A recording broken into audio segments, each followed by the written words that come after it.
दोस्तों, आपने रूह अफ़ज़ा शरबत तो जरूर पिया होगा, तो फिर आप हकीम सईद के नाम से भी वाकिफ होंगे। अगर नहीं तो मैं बताता चलूं कि ये साबिक गवर्नर सिंध हकीम मोहम्मद सईद हैं। एक सदी पीछे चलें तो हकीम अब्दुल मजीद ने मार्केट में रूह अफ़ज़ा लॉन्च किया, जो देखते ही देखते पूरे हिंदुस्तान का फेवरेट ड्रिंक बना और यहाँ से हमदर्द की एक एम्पायर कायम हुई।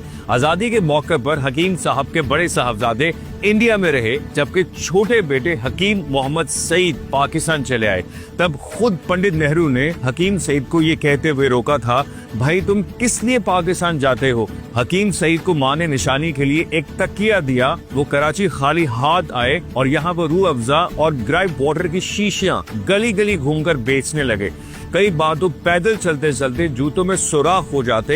एक रोज वालदा की निशानी यानी तकिए को धोने के लिए लिहाफ खोला गया तो उसमें 25,000 की बड़ी रकम मिली, लेकिन तब तक वालदा दुनिया से जा चुकी थी। अगली वीडियो में आपको बताया जाएगा कि कैसे हमदर्द पाकिस्तान का सबसे बड़ा दवा खाना बना और हकीम सईद को रोजे की हालत में किस जालिम ने शहीद करवाया था।